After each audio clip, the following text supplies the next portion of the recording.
Immortals as well, who themselves have done just as good of a job at getting themselves out of sticky situations. Yeah, we kind of talked up both of these teams' ability to have these late game situations where the game kind of starts losing structure and then they find their way on top. What would be kind of fitting for this game is if it's just like a total slam in the game by one team. It's like, oh, yep, they just mopped the floor with them. We're not seeing that late game stuff at all. But yeah, you get the 3-0 LeBlanc, and it's like, all right, well, split push victory, bye. Like, no team fights, 18-2 in kills. There's a lot of things that can break open this game. There's high volatility lanes on the side of Immortals, so I'm looking forward to it. I'm generally a fan of high volatile lanes. It's going to be a fun game to watch. We are on to the Rift as 100 Thieves and Immortals are doing battle here. There's 5 games to play, counting this one for 100 Thieves. 6 left for Immortals. And with where the teams are stacked up, going up to 9-9, I feel like is going to get you into playoffs. Now, real quick, Now, real quick, though, we've got Tigris standing by with Ziggs. It had to get some words from you, not just after the game yesterday, but going into a very important one, because it seems to be understood that you need the 2-0 to try and make playoffs a thing. Do you agree with that? I mean, that would be ideal. Yeah, like every game at this point matters a lot. You know, with only 5 games remaining, you know, one game can always be the difference. So we're putting our best into every single game individually and just, you know, striving for the best. So with that considering there's a lot of backline dive potential from Immortals in this composition, what are you leaning on most with the 100 Thieves composition to try and go against that? Yeah, so we have like more of a comp that kind of like just holds his own well. So as long as we coordinate well around like preventing their flank, I think we should be fine this game.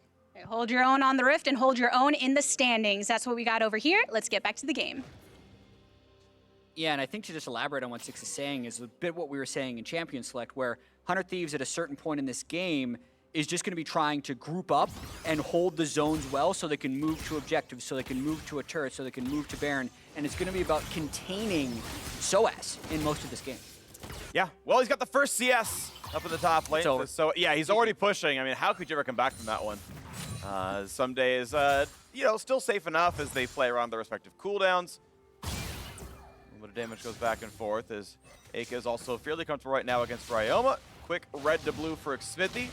Gragas doing blue to Gromp, so he's going to stay on the top side for a little bit longer, but we'll see when that one starts to spread onto the bottom side. Early bot lane push went in favor of 100 Thieves. This will be level 2 coming very soon. We'll see if they get any double up poke just yet. Not at level 2 you might. Always trying to look at the warding. So there was a ward placed at the Raptors, so basically Xmithie would be a little bit suspicious that Gragas would be trying something like stealing his Raptors, but the fact that he hasn't shown as of yet, people are kind of like, I guess Gragas is full clearing blue side, and they can probably surmise it. It may be confirmed any second now when he walks over to Raptors. Yeah, now they know as he walks around, and he goes for his red buff here. So information gathered as Meteos is finishing his sides of the clears. Half a camp lead right now for Xmithie. He's taking down the Wolves. Otherwise, a fairly low impact early game, aside from the small CS leads in various lanes. So that's waves being pushed though. So they should get most of this. Whenever I'm doing clear like Meteos did, where you're like full clearing a blue side before going over your buff, there's always this sense of relief when the other jungler hasn't gotten first blood yet. Yeah. But then you go bot, and we'll see what happens here. Ooh, not gonna land the sleep either. That's Ryoma walking away cleanly enough. The attempted ward hop play doesn't quite land with anything. But sOAZ actually, with the early topside push, I really do enjoy things like that, where he's able to run down to the top river, start up the Scuttle Crab. We'll see if he gives it to Lee Sin or not, or if sOAZ wants the gold for himself. Usually this early, the Scuttle Crab will definitely go over to the jungler. He's really benefiting more from the bonus experience he gets from his jungle item for killing jungle camps really early on, and you don't want your jungler to have a level disadvantage this early, because that can actually just be GG. Whereas top laners being like one creep up at level 4 isn't as important. Shout out sOAZ for getting, basically leashing, I guess not twice. I don't think he leashed the red very hard for Xmithie, but leashed the Scuttle Crab to save him like 5 seconds, second time around. So, you know, if you don't gank from after that, really what are you doing, Xmithie? He leashed Scuttle for you, okay? He didn't steal it. Yeah, well, actually, Xmithie does need to go up here with the wave pushing towards him. If Ssumday wants to get this wave in and not have it frozen on him, he's got to be risky. That's what that ward is for, so immediately has to fall away, and there's a good chance this wave could actually freeze on Ssumday. Goes aggressive as his jungler is arriving, so really just both junglers pulling up, like the gravity of top lane minion waves early, doing their work here. Yeah, and every player really can expect that that rush or the area around that rush was warded. Xmithie pretty much knew he was spotted, and sOAZ would never played aggressively without Xmithie being there. And either way, like, they all had perfect information. Like, they knew the ward was there, and the ward obviously saw Xmithie. So everyone played that out pretty much optimally for the information they had. And at the end of the day, it's just going to be the wave being collected up by sOAZ. Best he can in the turret, but really decent damage here. He might go for... He's thinking about trying to kill threat. Well, the W heal might be enough. That's some nice stabs. Ssumday is not going to get max range Qs. I don't think he flashed at our turret here, but sOAZ is going to have to give up some gold. Nice play by Ssumday. Yeah, sOAZ going to have a hard time here. That's... Oh my gosh, you can almost kill him. He's landing all these Q1s, but now Ssumday! In the turret range! The auto attack! You're kidding me! The minions! The minions work for Ssumday, and sOAZ couldn't quite get over the line. It looked like, we'll have to see in the replay, it looked like sOAZ canceled the Fatal Auto. We'll see it. Hopefully we can slow it down a little bit. That was so incredibly close. Every Q1 was landing for Ssumday, but sOAZ did lock him down in a turret. Man, what a close fight. Whew. I am excited about volatile lanes. You don't get that in Maokai versus Ornn. No. You get that in Aatrox versus Camille. I appreciate Ssumday going for it. We'll see if it was mechanical misplay or not. Now that his flash teleport is down, the gank can be even more disastrous for that lane, as Meteos just kind of sits up there to make sure that Ssumday can get this into the turret. He's already got him to half health again. Yeah. They could threaten a full dive here. This is going to go bad to worse really fast. Jat, okay. Here we go. Let's try and watch sOAZ's auto attack. So he lands the W, he knows the turret's on him, gets him, but he gets just out of turret range. And then sOAZ thought the turret was gonna kill, so he was already backing away. When he flashes in, he can't get the next auto off. It's the turret aggro dropping that threw sOAZ off. I think before his backflip Q, he missed the first auto. Like, he went for the attack reset, and I think he hit Q too early. I'm not 100% certain. Ooh. Regardless, I mean, one he thought auto it was a kill for sure. Yeah. Because he saw the turret line on him, but Ssumday just managed to get out of it before the next shot. And hey, with Conquer on there, Ssumday healed with one of the autos as well. Like, just barely the margins were there, and that is advantage Ssumday. Obviously, nice solo kill and a 20 CS lead. And Jat, you mentioned champ select. You know, this game could be very chaotic. What if it just snowballs? That is the kind of situation where the game can snowball out of control. I mean, another solo kill for Ssumday. I think he's already among the leaders in solo kills. A lot of people remember when he solo killed Impact 3 times in the Aatrox Gangplank matchup as the Aatrox earlier in this season. It technically was a solo kill in the top lane just now, so he's already up to 1. And look at that CS discrepancy as well as getting turret plates. I mean, how do you deal with sOAZ was one of the questions that was asked on the analyst desk before today. And one of the answers was, like, just allow Ssumday to go to work. Because then you're not overcommitting resources to Ssumday. Sometimes that's what Ssumday actually wants, is he wants you to send 3 people to him because he's so good at being slippery. But if you can make him run for his life in a 1v1, that's just the best case scenario. And now we've got a Gragas, and sOAZ can try to ult around this, gets the ulti off. It's going to be some damage coming across. One of the ults come down, knocked into the wall, but Ssumday cannot find the weak points till finally the very end. The aggro dodged well, and it's 2-0 100 Thieves. And that's the bad to worse we just talked about. Yep. They did end up sending assistance, played relatively well by 100 Thieves. sOAZ really, with no flash, had no good way of escaping, and that's already 3,500 gold to 2,100 gold. And by the way, he's still farming plates up on top side. Yeah, this is, as you mentioned, bad to worse. It's going to be the sort of subtitle of this entire game, it feels like, as Ssumday is going to be taken over here today. You know what, Freak? They're taking Rift Herald right now because they know Immortals is going over and taking the first Cloud Drake. That's okay, the first Dragon, especially when you were behind, and usually isn't that important. I'm wondering if Meteos intentionally doesn't use this Rift Top, because it's too early to stop that laning phase. I feel like Ssumday wants to stay in this laning phase with sOAZ. No. Sorry. Did he pick it up? He picked it up, right? Not yet. He didn't pick up the... Not yet. Oh, no. The top lane. Yeah, it's a dive. Yeah, I mean, you can't get away from this one, really. Yeah, so Ssumday actually has some of his Qs dodged. Tell me Meteos picked up that Rift Herald. Well, they're delaying it, you know? They're throwing the sOAZ phase first. Suspense. Oh, he does. And it's top lane, by the way. Okay, I disagree. I understand why you're still injecting him with more gold, but now it's like 9.5 minutes into the game, and there's not a good space for him to go. Dragon was just taken, Rift Herald was just taken. This is actually where sOAZ can start catching up in the game because he can hold the minion wave at his second tier turret. Like, freeze the CS right now, right? 86 to 50, Yep. roughly. That's a 36 lead. I bet you that's less than a 36 lead at 14 minutes. All right, we'll see. Yeah, but that's a good call, right? Let's track it 4 minutes from now. Does it remain plus or minus 35? And that's the question we're going to ask ourselves, and was it worth the cash-in? Because, again, keep in mind, right, they are cashing in. It's even more money on the Aatrox recall. He's even farther ahead, theoretically, than if the turret didn't die. But now Cody's going to have to cancel the ulti. He's exhausted. This will be the tongue lash. Not flashed in time, so a second slow lands. Auto means a chomp. And that's going to be a Q into the face, and Hakuho and Apollo back together, get the 2-on-1 kill. Great Tom Kench ult for the kill. You would like to see that kill go over to the Varus, but can understand it. And yeah, watch Ssumday. He's actually trying to get to minion wave, but Xmithie's here. 1v2 though. It's going to be probably fine. Pulls him all the way over. The ult combo, pushed him away, and Xmithie has to run from the Darken. Ssumday still going to land some skill shots, still going to get some knockups. That stun barely even hurts. So, it's one of those games. It's one of those games, chat. Where Ssumday just gets to walk over the opposition. We'll see if he can keep this up, because there's actually been at least 2 games this split where Ssumday has actually just completely taken over the world. It was the Aatrox game against TL, and it was the Lucian game against Golden Guardians. We'll see if it's one of those games. Oh, it's Hakuho in a really bad spot. Had to burn the flash for the chase down. That meant it was easy pickup afterwards. And Cody's son gets revenge. Yeah, the injection of gold so far has worked for Ssumday. The CS did go up to 40 just briefly now. If he could steal jungle, that's kind of the best of both worlds, but Xmithie was just up there.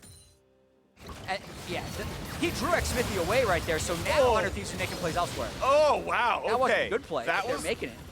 Okay, great. You know, they made they made a bad play. I'm trying to think of a bad play. I don't want to make fun of the theater arts. So, fair. you know, all art is valid. And now, as the mid turret's getting dropped low, just take it at this point. Basically, the game stick, Xmithie. Just follow every cue. So mid's under fire. It's 2,000 gold now. Immortals did just get basically a shutdown kill to get the kill onto Apollo. And Apollo is the point of strength for this Immortals team. The problem is that Immortals' overall plan is to have either the Camille or the LeBlanc split push. And the fact that they're both behind definitely takes away from how capable they'll be. sOAZ tries to fight for a red buff. Yeah, he's got a LeBlanc, but he's in a really bad spot. Red buff might kill him. Ssumday's gonna do it instead. The CS difference might not be 35, but the kill difference is now 3. Yeah.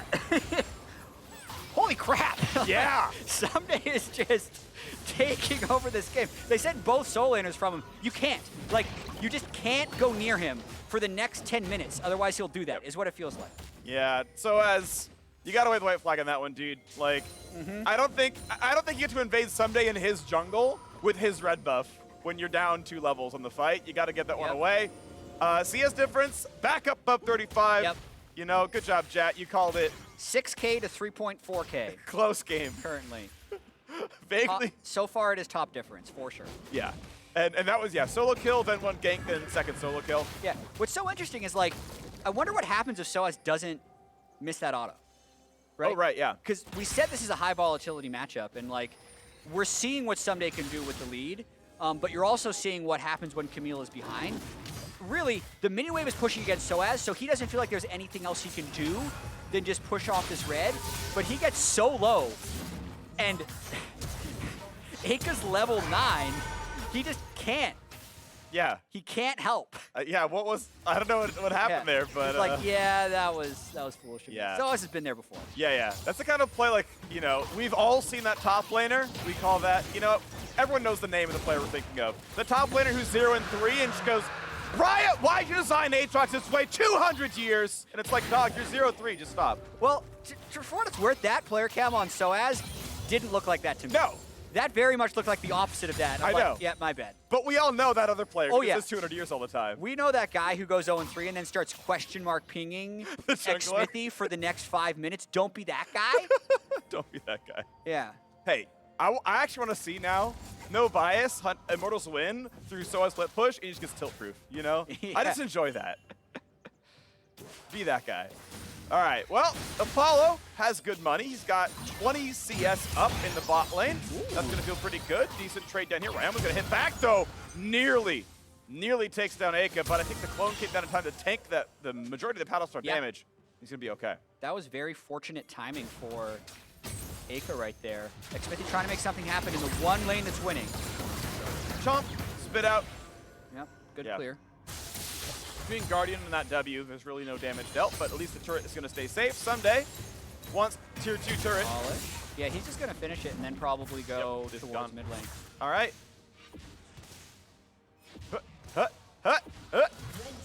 Got him. And now, because he's done that, the wave doesn't automatically push towards him. Mini waves are a little finicky around 50 minutes though, because sometimes it's impacted by like which team is winning, so it's not for sure, but it was good to deny as much CS as possible towards that turret. For sure. 14 gold per caster mini. Might as well just wait a couple seconds. Get that one going through. This could be sOAZ running away. Wise. Good job, sOAZ. Second Herald goes over to the top side. Meteos going to be able to slam that one somewhere else. I don't expect that to go to inhib turret. That seemed quite valuable. Nice red buff steal. Xmithie with the bot lane pressure they've got. Got to point out that Immortals are not out of this game. Look, top is catastrophic. We understand that. Jungle CS difference, mid CS difference, but bot lane is winning, and that can be, I mean, that was the Immortals player replacement, right? Is they brought Apollo in last week to try to turn their fates around. They did pick up one win over CLG, looking for win number 2 with this lineup now. And I think they're going to rift mid right here. You can see Nautilus just reset. As soon as he gets to mid lane, I feel like we're going to see Meteos drop that Rift Herald, and they're going to collapse in it with Aatrox. I almost hope they can greet it and knock the turret down without losing half of the and then get tier 2 with Shelly. Yeah, like that'd be really exciting. That is like really breaking a game open. It's possible. I mean, the strength of this 100 Thieves composition is actually in zone control. Like just move to a spot, and Immortals doesn't have the way of building it. They're doing it exactly smart right here. They'll kill this one, and they can still drop Shelly somewhere else. Yeah, they brought Ssumday into the mid lane. There is not a player on this rift that can challenge a 1v1. I feel like even Baron is like, you know, can I just spawn later in this game? Can it be like 24 minutes? I need time to scale. Unfortunately, that's contractually obligated. Baron Nash is showing up on time every time. But yeah, I want to know where the Herald actually gets summoned, where that 500 gold goes. As sOAZ had to kind of take some farm topside. And even with the sort of little bit of a lone time up there, it's still a 40 CS difference. Yeah. 400 gold bounty accrued by Ssumday. It is relatively important that he managed to protect that. And as this game progresses, if solo people on Immortals do stop running into Ssumday, there will be a point where like LeBlanc and Camille can actually win, or at least LeBlanc, Camille, and Lee Sin can actually win. So getting that shutdown will be of utmost importance if Immortals wants to try and come back in this game. Scaling continues.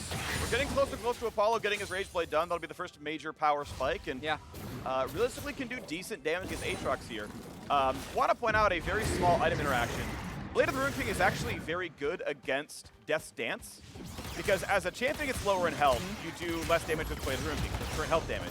Yeah. With Death's Dance, you get lower later, but the damage still comes through at the end, because the dot tick afterwards.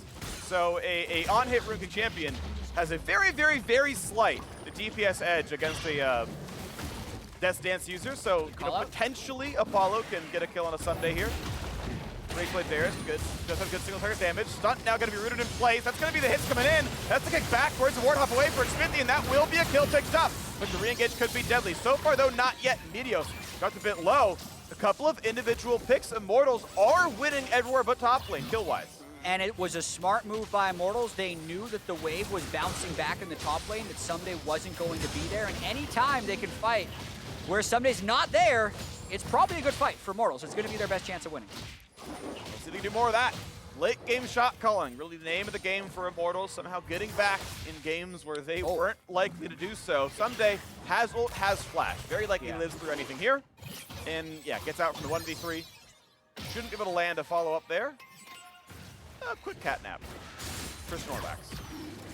Yeah, as he's just controlling that side of the jungle, 100 Thieves can go and take the Mountain Drake. That was an interesting moment where obviously Apollo's ultimate had been burned in the previous fight with Varus, but usually when a Tahm Kench lands a Q, you're like, Varus ult's coming any second. And that would have been, that's the type of thing that they're gonna have to do if they want to kill Ssumday, is like, hey, he's flexing his lead somewhere, and you just need to bring more people than he expects. Sometimes you catch him out. There's a decent amount of CC, right? Yeah. There is actually pretty good lockdown. Camille ult's really, really reliable. No one can kick her out of that, so you're kind of guaranteed the cage right there. Lee Sin can get a ward hop. Blanc has some chains. Varus ult's pretty good. Some guys can follow up. I wouldn't say he's like the catch champion in most cases, but absolutely, if you surprise Ssumday, that can be a thing picked up. Of course, that man has so much experience split pushing in the top lane, being the one who gets the resources and carrying from there, that you don't expect many mistakes from him. Yeah, and 20 minutes in, 2 Drakes for 100 Thieves. Immortals just need to wait. 4,000 gold difference is a lot of 20 minutes. It's very little of 35 minutes. The issue is going to be, we got 9 minutes until Mountain Drake will come in, or rather Mountain Soul can potentially come in for 100 Thieves. And what I see a lot of these teams that are down 5K do is they're actually the ones that are forcing on the teams that are ahead of them. If it works against Stunt, then go for it, but... He's dead to like the next Q. There's a smite. Don't do it. Yeah. You Q forward, he body slams you away, you never land the ult, you don't get the kill. That was actually like not a force by Immortals, that was just, hey, they're coming into our territory, fight them back, but don't overcommit. Because if the whole team's there, that's actually how you lose the game. Like, the way 100 Thieves loses the game before there's a 5,000 goal difference fight at 29 minutes is if they overcommit in the jungle for something, and 100 Thieves gets Baron. So, generally speaking, Immortals is very cat and mouse here, and it's actually on 100 Thieves to try and close. Like, they need to get control of the jungle, and they need to find a way to actually crash down and probably kill this mid lane turret next as a way to accelerate the game before these Drakes are spawning. 3 minutes on that Mountain Drake, 8 minutes to Soul. If 100 Thieves can keep that control the whole time, Baron is alive and terrified of what might show up in there. They fight for ward control. Looks like 100 Thieves gonna get that one. Easy bit of poke, but that was a nice anchor forward. Eika has to back away, stays alive. Ward control goes back over. That's a nice route. That could be a kill. There is no flash left, but bullet time could be dangerous as well. Stunt just doesn't go down. There's enough backup from the team. And now Ssumday's back mid lane. Eika cannot find that kill, but Apollo sure can. And that's another pickup though. Ryoma gets revenge for his support, and yet again, mid lane is pushed away. Whoa! What a play! Ryoma over the wall finds a double kill, and suddenly mid lane is in shambles. That's max flash distance from Ryoma there with the stolen flash. Now they're drowsy. Oh, they got time catch. Gonna be okay, but that is a big wake-up play. Ryoma had one lane over against Eika, up in gold, up plate the whole time, up in CS, and then really heroic plays down here in the mid lane. And that was a battle where Ssumday wasn't actually the reason they got ahead. He didn't attack a single enemy champion in the more or less 4-on-4. That was 100 Thieves winning it. Yeah, it's this really close fight that's happening where Stunt is actually getting caught out of position, going very low, and that's kind of pulling Immortals more and more towards the fight, but it wasn't until the turnaround from the Zoe that this fight really falls in favor. So, like, watching Stunt here, one of the league leaders in deaths as support, does have a tendency to overextend in skirmishes, right? Everyone focuses him, they kick him back, but then just keep your eyes on Ryoma for the rest of this fight. Stunt, hooks, prevents the first execution, and you think when Apollo flashes that it's over, but he gets it right there. Where does he get this? He picks up the flash off the ground from Varus to get the double. So good. That was actually so sick.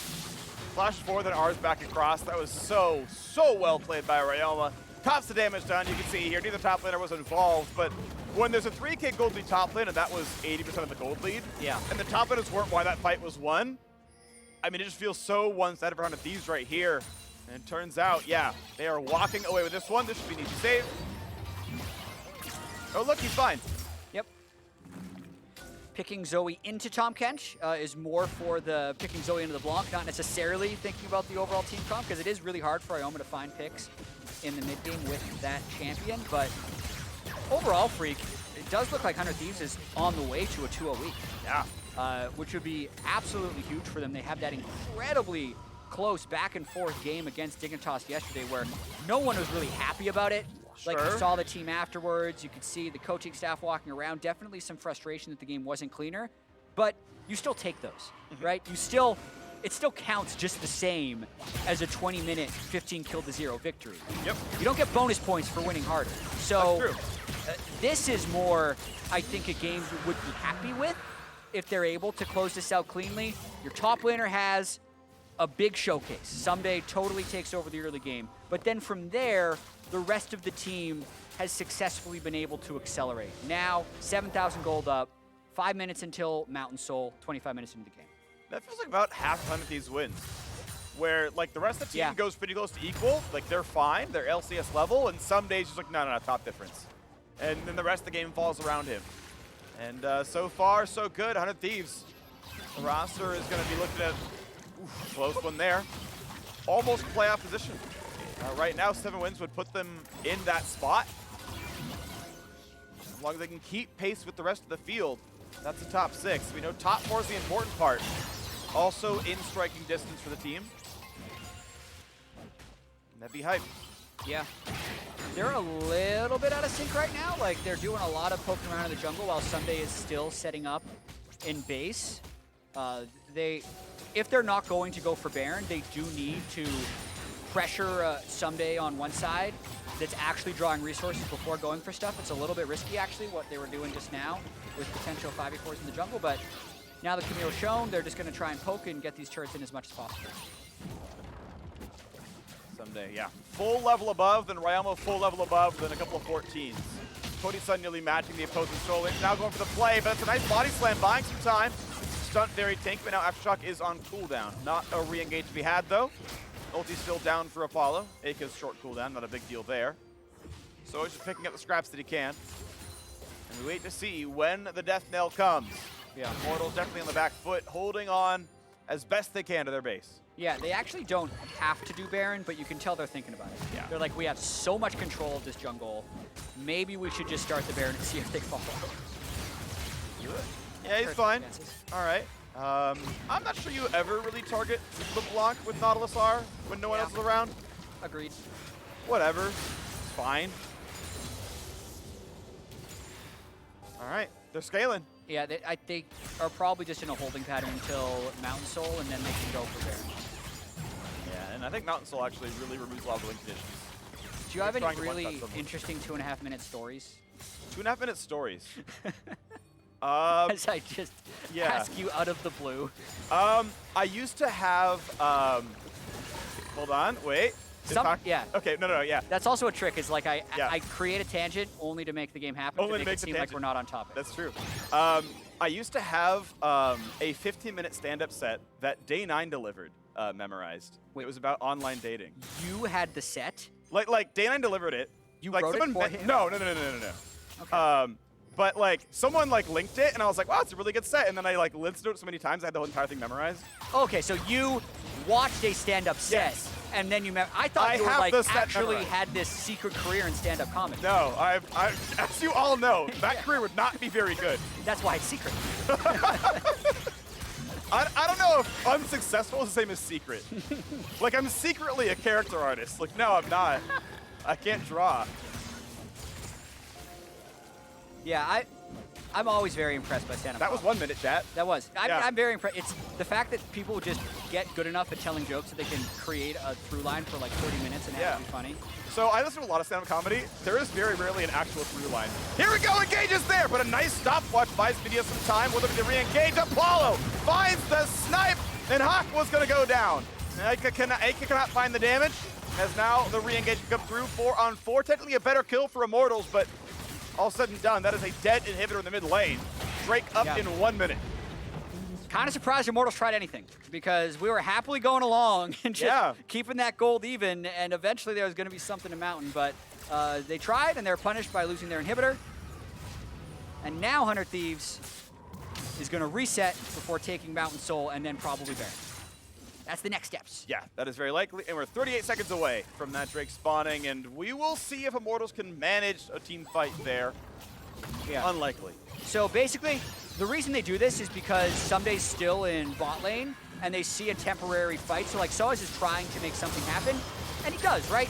He burns the stopwatch of Meteos and gets killed. It's now been upgraded for Azania's, and it's a 1-for-1 that eventually loses their inhibitor. But you can see the idea of wanting to make a play happen because they had more people. And end of the day, I would still say it's a positive trade. You get more XP from killing the level 12 Meteos than Hakuho's 12 as well, don't get me wrong, but you know, he caught up some farm. So now here's the big play. Immortals going for the Miracle Run on Baron, but guess what? They're gonna be spotted out and they've got to run for the hill. sOAZ over the wall. Ryoma looks for the sleep, can't find it, but I appreciate the effort, right? If you can somehow sneak Baron off the Dragon Soul play, that is a potentially game-stalling move. Not gonna happen. Mountain Soul gonna be cleanly picked up, and then Immortals have run out of options. Yeah, there was no way that Immortals was gonna win a 5v5 at Mountain Soul or at Baron. So, as you mentioned, good effort. Peeling for a fight, even in a 5v4, probably would have been a losing attempt, but Immortals just takes the low risk, and they're hoping now that sOAZ can try and break the game open. Notice how he's splitting right now just to try and get a little bit of individual gold for himself. Yep. And since Thieves doesn't have Baron, Immortals would like to hold this inhibitor, or at least force a difficult dive that sOAZ could eventually collapse on. That's the thought. That poke means almost nothing, though. It only breaks the mountain shield. Bot and text. Inhib turret's gone. There's an engage by Ssumday. That's going to be Hakuho pulled right back in. Can Immortals fight back? They get the root, but it's not enough damage to do absolutely anything. And this is cursory damage. It's barely a scratch on the paint. Thieves easily siege down the bottom inhibitor. Yeah, and this game has a lot of structure. Freak. We talked at the start of the game about how Immortals and sOAZ thrive in games that have low amounts of structure when it is chaos. But Thieves have been very controlled since Ssumday got that lead, and they're not even going for Baron. I mean, if this turret's going to allow itself to keep getting hit, they're just going to try and end. They don't need it. It's as far as they can tell, the turret's going to drop instead. One single Nexus turret is left as middle and bottom inhibitors are dead. The next waves are pushing in right now. A quick jump away for Xmithie, but this could be the last push. Big! Paddlestar's gonna land. Explosive cast to the backline. That could be the engage they need. Ssumday's in the backline. Gonna pick up one in a second as well. sOAZ can only run away. Goes the stun. Not gonna matter. Another double kill for Ryoma. And 100 Thieves get a 2-0 weekend. Taking down Immortals. Such an important week for 100 Thieves to succeed. And they improve from day to day. This win was so much better than their win yesterday. And from start to finish, Ssumday got that lead. We talked about how the team compositions would interact. And since the way that Immortals would win is if sOAZ pops off and Eika can start split pushing, the fact that Ssumday just removed that possibility 4 minutes into the game is why this was so one-sided. Yep, this is Ssumday's third deathless win. If he doesn't die, if he wins his lane, it's gonna be over. He popped off on Lucian. We had the Aatrox game we talked about a while ago against Liquid. Another Aatrox game here against Immortals where he completely takes over the game, and that just completely shuts everything